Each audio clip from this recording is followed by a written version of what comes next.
It's good to see everybody. I'd like to take a second here, and I think everybody should give Thom Cantrall a big round of applause for putting on this event.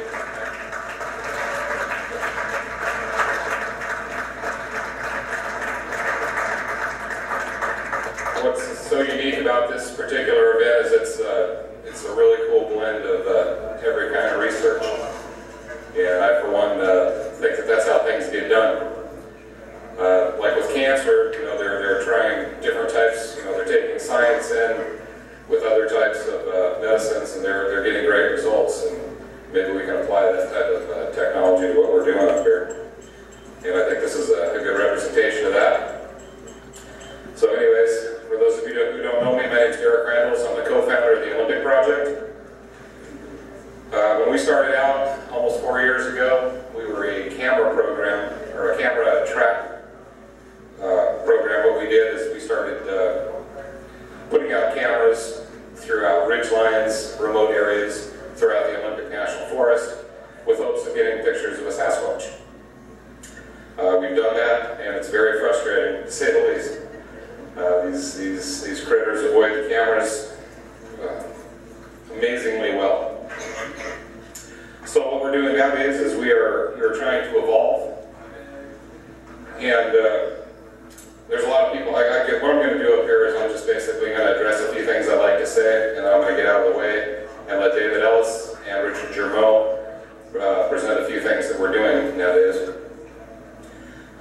So, and I apologize in advance for my horrible public speaker, so bear with me.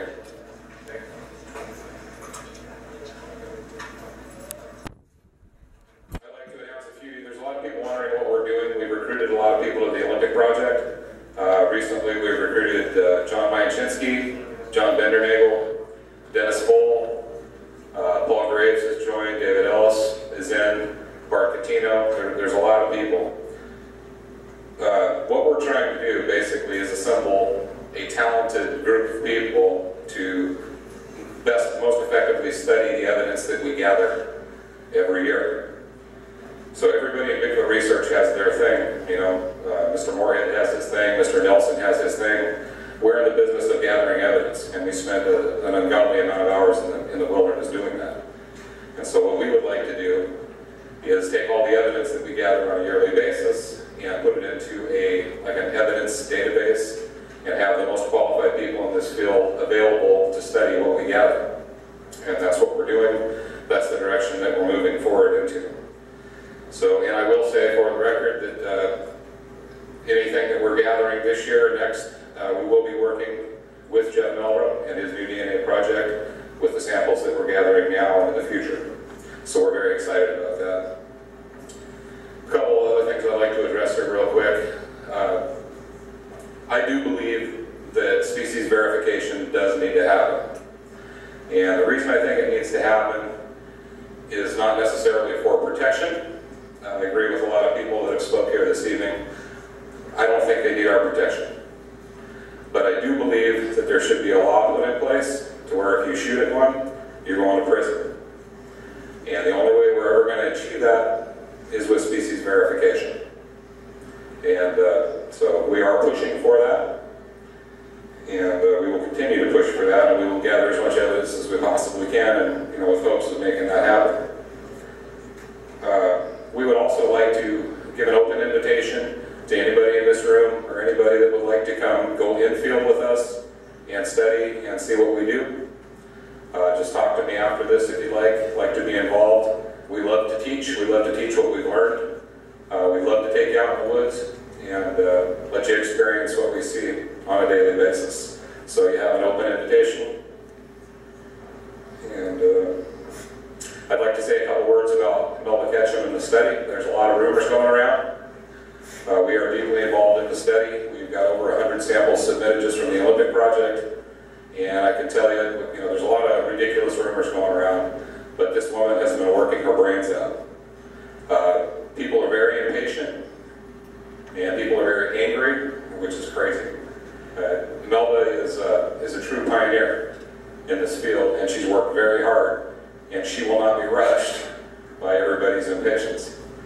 So there's a lot of impatience, and I know it's taken a long time, but this type of science, in order to be good science, is going to take a long time. So we're very pleased to be working with her, and I can tell you for sure that she's been working really, really, really hard. And hopefully we're nearing the end point. So, anyways, I think that's about it for me. So I'm going to turn this over to David Ellis. And David does a lot of audio work for the Olympic Project. And then if we have enough time, Richard Germeau is going to come up and talk about what we do with the evidence that we collect and the importance of documentation. Because in Sasquatch research, I think there's a lot of holes with how evidence is documented.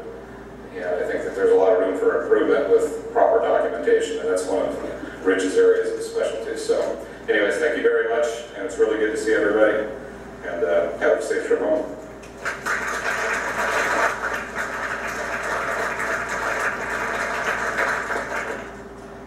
Thanks, Derek.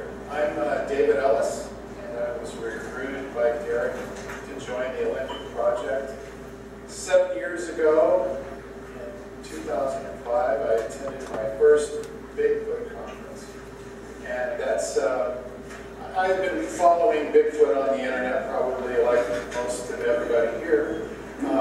But could I see a show of hands if this is their first conference? Oh boy. Well, I can identify with where you were 7 years ago. I walked into the conference in Bellingham, and the first person I saw was Kevin Jones. Where's Kevin Jones?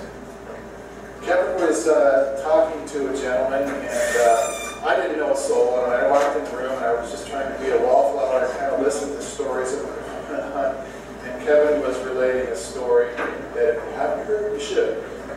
It was quite an experience where he had been watching one for 45 minutes. So I was pretty excited about what was going to happen for the rest of the conference. And as I was schmoozing around the different tables, looking at different things, the next thing I know, I'm staring at Bob Gimlin.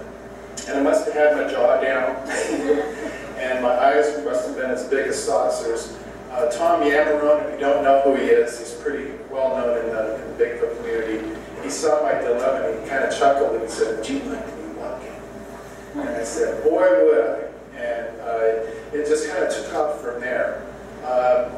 The speakers that were there, one of the things that really got to me is that I had a personal experience when I was 11 years old. I heard something scream at me in the woods, and for about 10 seconds, and that had lived with me for the I got interested in the Bigfoot thing. But that scream has been living in my mind for a long time, and I didn't hear it, or because I hadn't been out in the field a lot, until somebody played a recording at that conference, and it was John Andrews. How many have heard John Andrews' recordings? Oh man, okay, well I brought one of his clips, and my kids were there with me, and I nudged him and I said, "That's it. That's what I heard." It was about a 10-second scream that I described to my parents as a lion roaring and an elephant trumpeting all at the same time. So I had kind of an affinity for sound, and I took that to the next level with Bigfoot. The other thing that got me interested were obviously footprint casts. And I have to give thanks to Ann Baston and Christine Walls for fostering my interest in this. I found barefoot impressions at a place that was well known within their community of having things happen. So it probably was a human footprint, but it got me excited, and I kept going back to this location. And I think later on you'll see that it yielded something pretty interesting. So let me talk a little bit about, let's see if I can do this right. Equipment.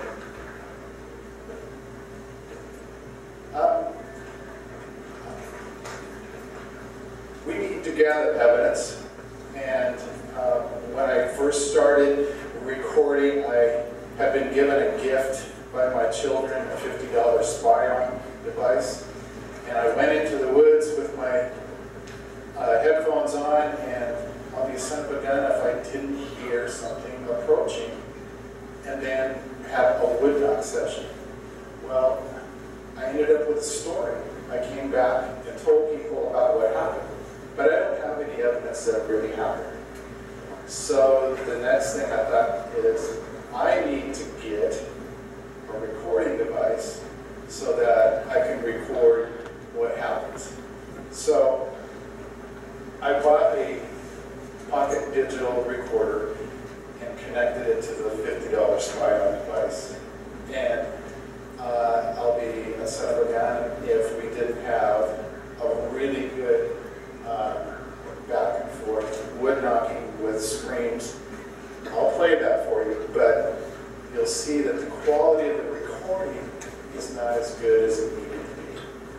So in going through the progression, I ended up buying a nice recorder, an Edero R09. It is a studio quality digital recording device that you can hold with your hand. I have several different methodologies that I use.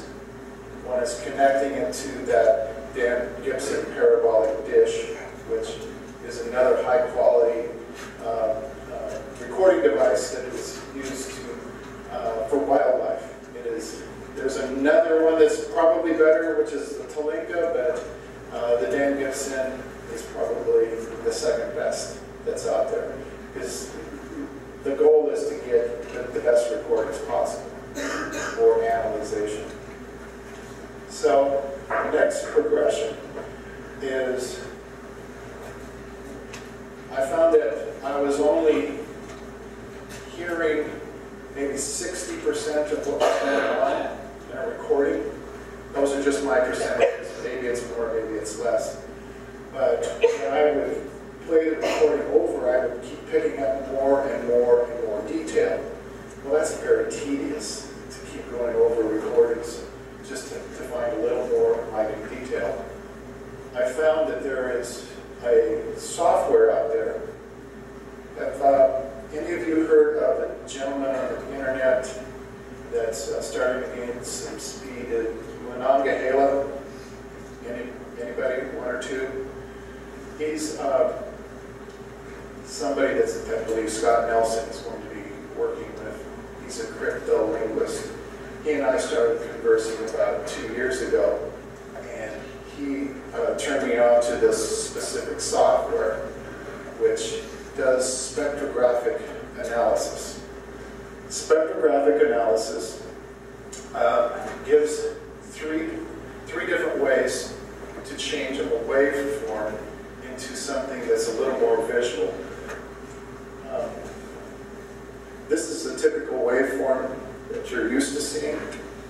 Not much visual information can be gathered from that, from my perspective. You can see more than I can, but this, I guess I should be over here. This is the frequency modulation in hertz. This is time. And the different colors show intensity or proximity or loudness. So it gives you an idea if a vocalization is close, if it's far away, and how loud.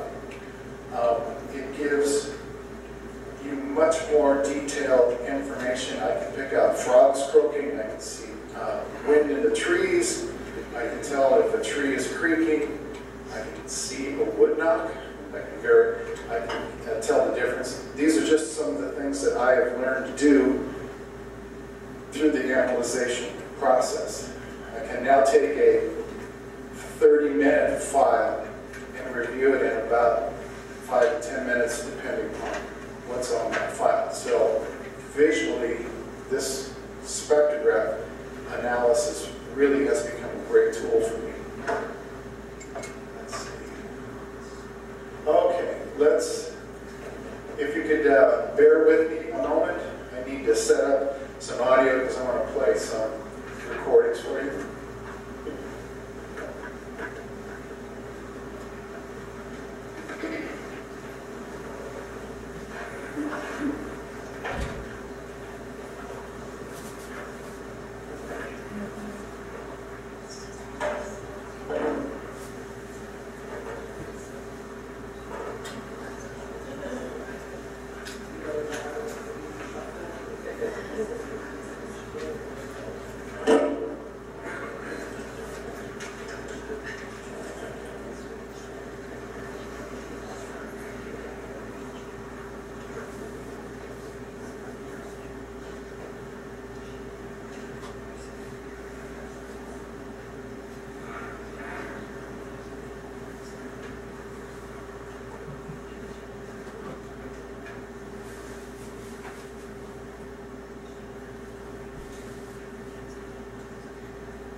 This is my very first recording. I went into an area where we had a witness that was reporting activity. Christine Walls and I went there. We wanted to make sure and verify what was going on, was really happening, or it was just an overzealous witness. So we went to this location, and I was setting up my recording equipment when Christine whirled around and said, "Did you hear that?" And I said, "No, I'm making too much noise. I'm putting on my gear." She said, "I just heard a wood knock." So I hurried quicker, jumped into the tree line, and I pushed to record. And I'm going to play this for you without the use of the sonic visualization tool, and then I'm going to replay it using the sonic visualizer because there are some things that happen in here, and I'm going to ask a question and I'm going to see if it makes sense to review using the sonic visualizing tool versus just hearing the audio, because I think you might miss some things.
people heard 3 screams? A little less. Okay. The first time I heard this, I only heard 1 scream. And when I was able to review it numerous times, I was able to hear more screams. But it's nice to have a tool that actually will show that they are there. Here's the first scream right here. It's very faint.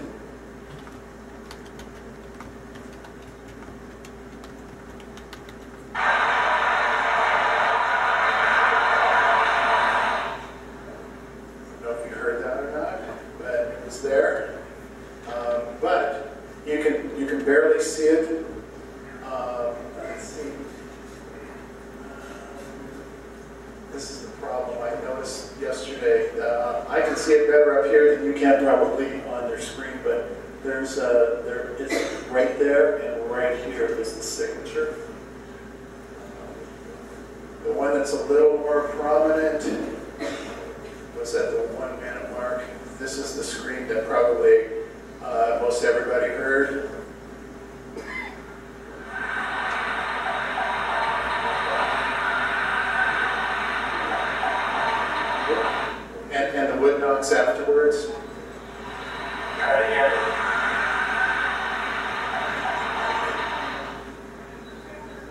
Okay. Let's see. So there's the scream signature, and there's the 1, 2, 3, 4 wood knocks. So I'm finding that this tool is becoming really, really important for what I do in analyzing the sounds that I find.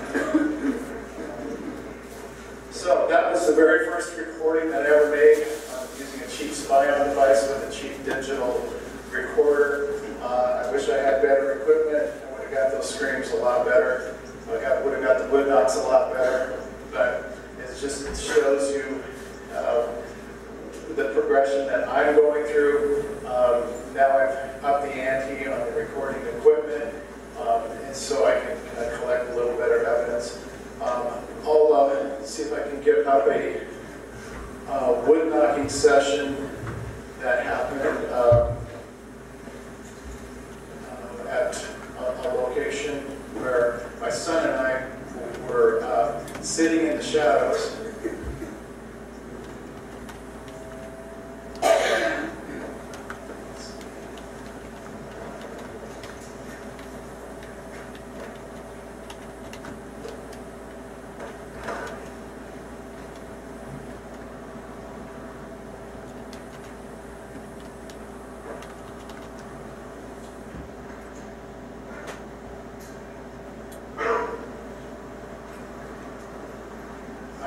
We were sitting in the shadows waiting for something to happen. We were pretty sure that they were around. We had been on a road walk and had heard some activity. The specific location was where they had repeat activity around the house. There was a green belt approaching this house. We were in the shadows in the driveway. And this is what we recorded as I believe something was approaching the house.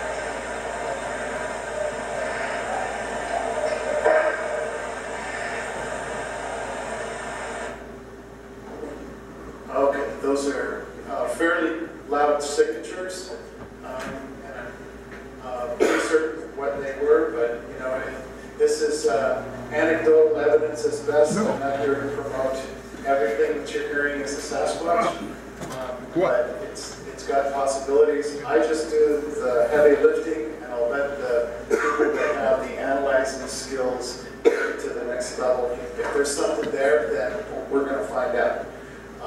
But I'm not here to promote that everything is Sasquatch that I record. I know better. Okay, let's see.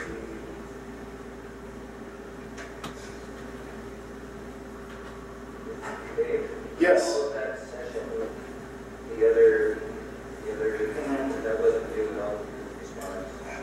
No, that was, okay, the first session was Christine Walls was knocking on rocks, and the answering rocks were wood knocks from what we later triangulated as something that was 200 yards away. We did that, we circled around and got it to another location and was able to record it doing another knock, and using a triangulation method, I figured out where the location was. So that first recording that I had, whatever it was 225 yards from the location that we were in.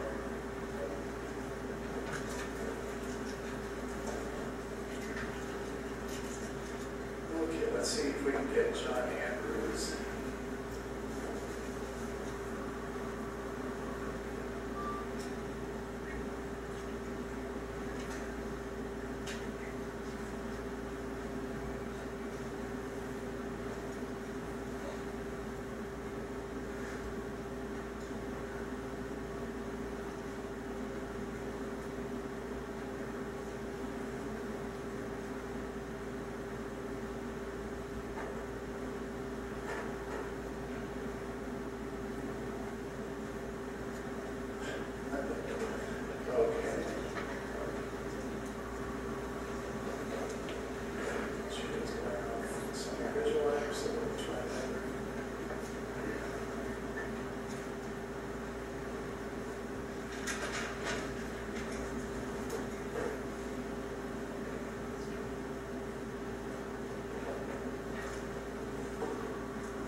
This is John Andrews recording that I heard at the 2005 conference that got me extremely excited about the possibility, because it was exactly what I heard when I was 11 years old.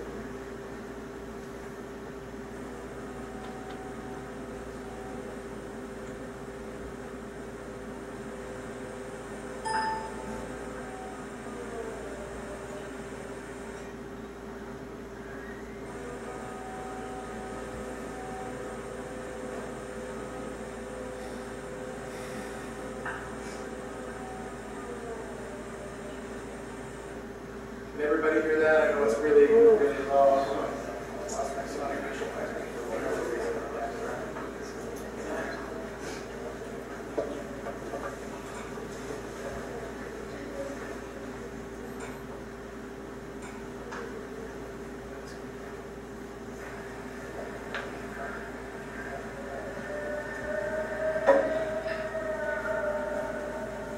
That's something that I recorded.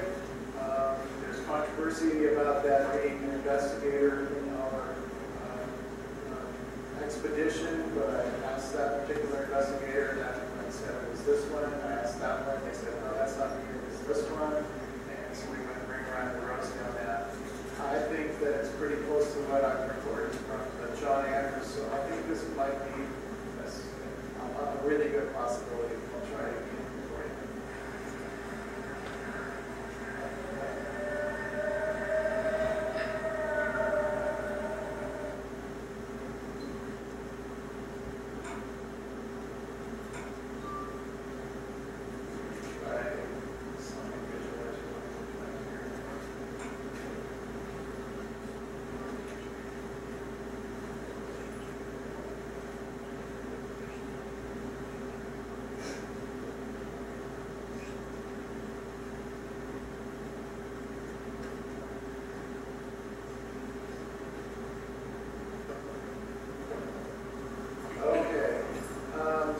This is highly controversial.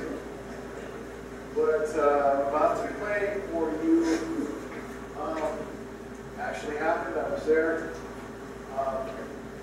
We were at the location where all this activity been happening over the years. We have brought our dog.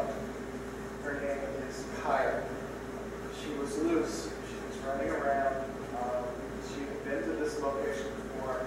There had been numerous instances where there seemed to have been some interaction with something in the woods and the dog. She was panting, making a lot of noise while we were trying to record. This investigator hailed the dog. Here, Kaya. I'll let you be the judge.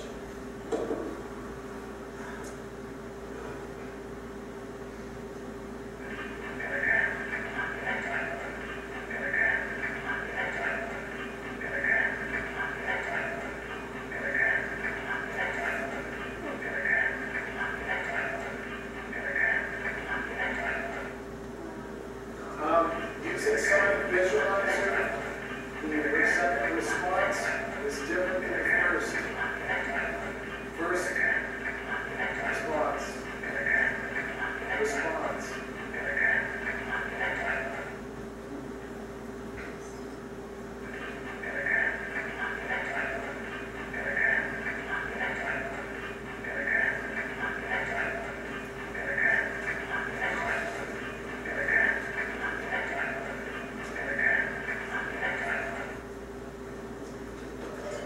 So I don't know what to make of that. But there is the person with his very strong signature here, and there's the response. And it's different. It came from a different subject. It came from the woods. And I really don't believe that there was another person in the woods. The dog was very curious as to what was going on. We had been tracking something. We had been hearing things moving down at this location where it came from. So we had, I don't know what to make of it. And maybe you don't either. I'm not asking you to make any judgments. There it is.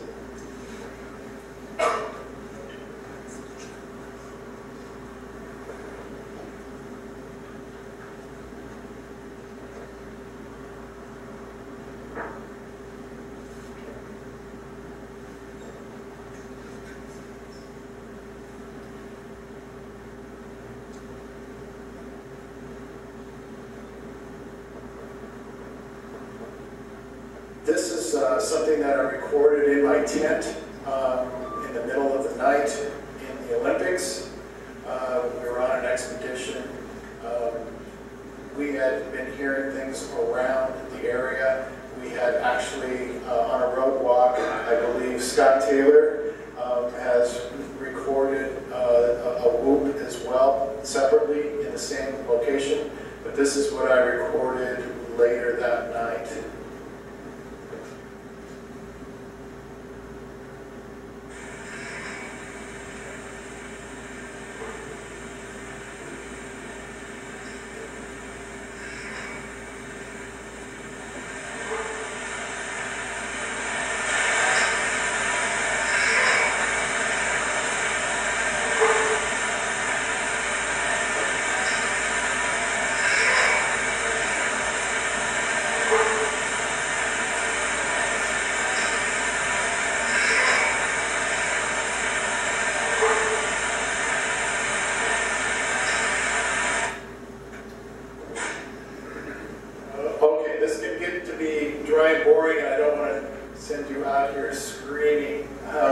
Because you're not interested in audio. So I've got another thing that interests me. Let's see if I can bring up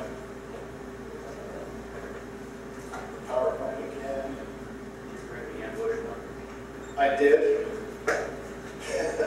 I'm not sure how it will translate. I tried to play it last night. I eliminated it because I wasn't sure if it would come across. What Scott's talking about is I'm recording also from this location where I think that a raccoon or a possum is becoming dim.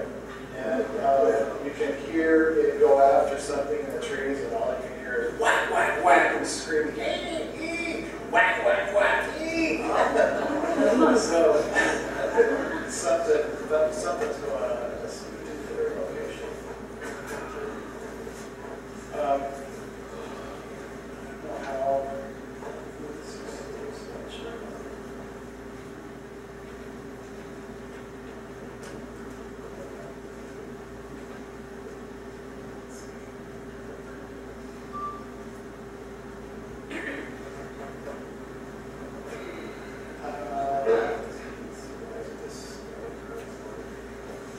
current slide.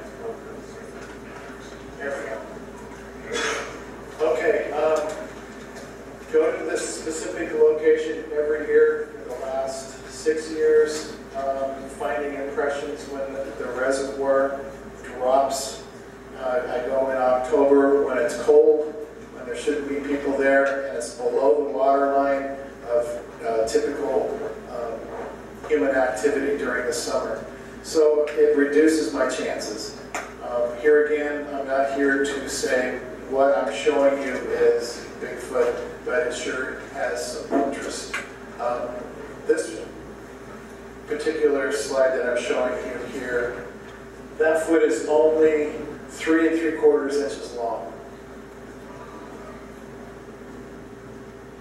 You can hold it in the palm of your hand. It is just a hair larger than newborn infant size. The size of the heel is immense. I'm not an anatomist, but when I look at it, it looks larger than what a typical baby's foot heel would look like. Here is the foot with my impression. The second toe digit appears to not have impressed. I was talking with Dale Southwick. He has an opinion that that little nub out there actually could be the smallest toe. Maybe this is just my interpretation. I'd have to have others more qualified than myself look at it and make an assessment. There are dermal ridges on it. I suspect that those qualified that look at it say they are human, and this very well could be a human foot. Maybe I don't know. But the context of where it was found, when it was found, and the size put it into a question mark for me. There's a side view showing some flex all the way to the middle of the foot. That shows that its flexes all the way through the foot. Here's a front view of it. Here's the behind the view of it. So it shows quite a bit of dexterity. Rich, how much time do you need?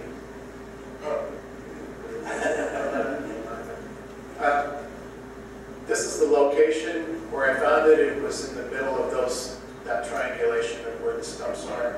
You may be able to see a little bit of a vertical foot there. This is the location. It's east of Mount Rainier, high alpine country. It gets cold.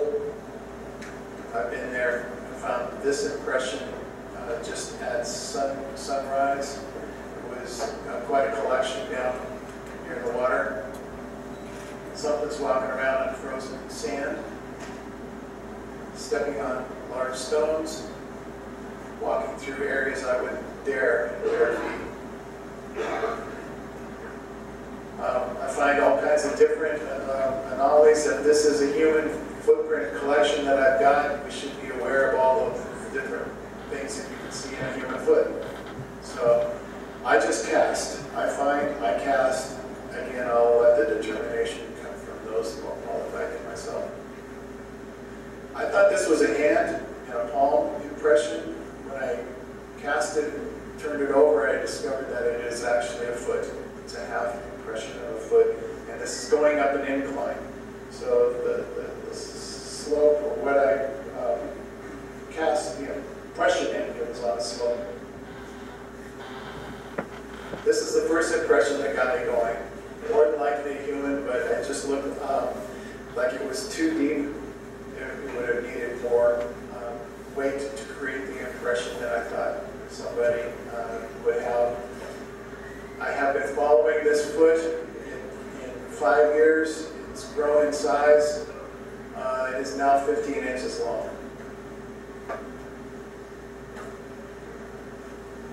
This trackway, I was with Kevin Jones the day that we piloted. He can verify this. We saw a tremendous amount of variation in the foot, so much so that I was amazed.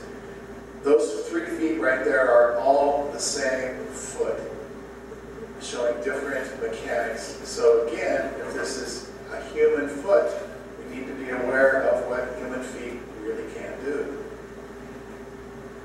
There's a side of the first long impression, a large heel.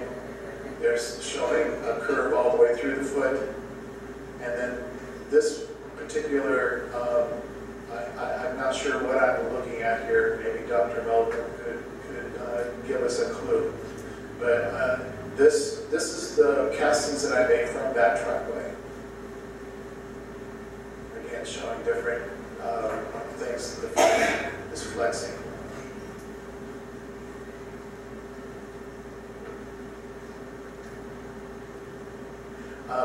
This foot looks like it's got, I cut off the casting processing, but that's the actual whole foot. Thank you.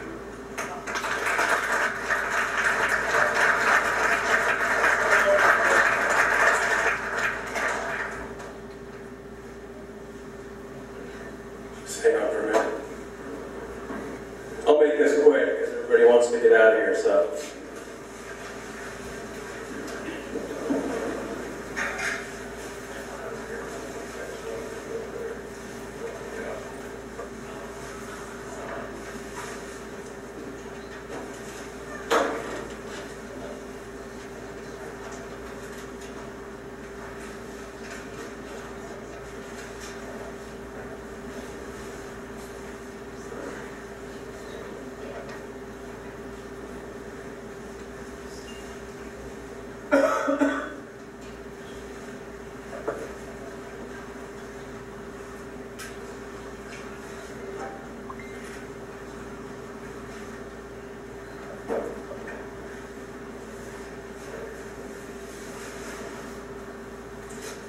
Okay, so basically my name is Germeau. I'm with the Olympic Project. My background is ex-law enforcement. I was in that for about 14 years.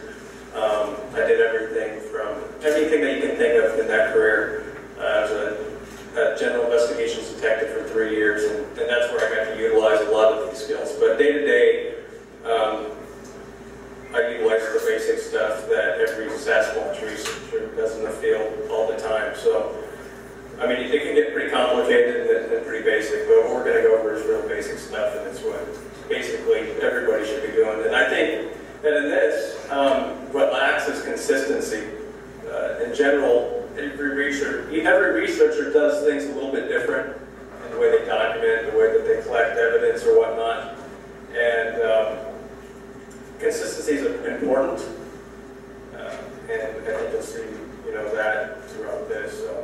So forensic evidence collection and proper documentation, DNA, hair, and other trace evidence.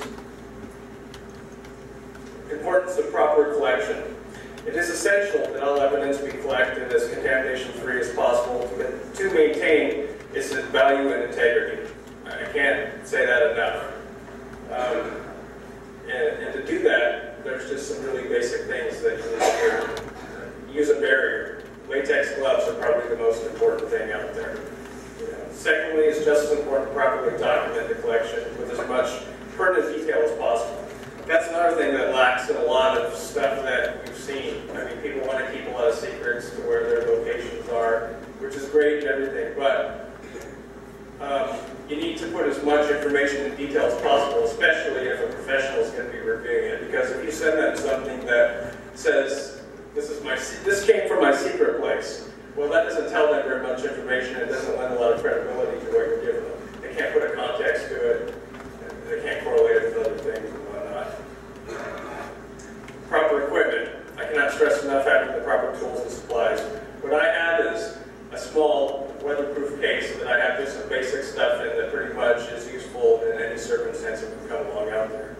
Essential supplies, contamination-free and weatherproof container to keep your essential supplies, latex gloves, tweezers, envelopes, babies, self-contained swabs, distilled water, measuring device, and camera. Recommended glass vials, ethyl alcohol, fingerprint dusting equipment, and tape. Tie it all together, utilize all the information obtained to document the evidence in the proper context to give it the highest possible value. Without proper collection and documentation, it will degrade the overall value. Be honest, if you make a mistake, be upfront with it, document it, and your report, your integrity is everything. That is everything. I mean, if you're not deemed to be credible by a professional that's going to review your evidence, it's worthless. It has no value. So, different types of evidence: DNA, hair, or other biological evidence, fingerprint evidence, photographic evidence, and impression evidence. One thing, these all speak for themselves, but as far as fingerprint evidence goes, I don't know how much value that really has. And if you have evident fingerprints that are there and they're relatively fresh, I think that there could be value to it. If you want to recover those, that's great. But you should go over it with a swab and at least try to collect the oils if it's on a glass surface or metal surface, because those oils definitely have DNA value to them. There's a potential that they could extract some DNA from that. But as far as DNA goes, probably the most essential, equipment that you'll need is distilled water and self-contained swabs. And, a barrier, latex gloves when you're collecting so you don't cross-contaminate. Hair and other fibers, they have DNA value and other value as well, but you still need to utilize the same barriers. And whenever you're processing or packaging this stuff, the DNA or hair or any other biological material, you want to stay away from using plastics as a container for it, because your biggest enemy is decomposition. And then when you put something that has a biological material it's going to have moisture to it. And you can put it in a closed container, it's going to start the process immediately, which is going to degrade the overall value to it. So I would use paper at all times, envelopes, bags, whatever you can, because it can breathe inside of there. And as far as preserving biological material, be it flesh, hair, roots, whatever it may be, you're going to want to dry it, in as much of a sterile environment as you can before you package it.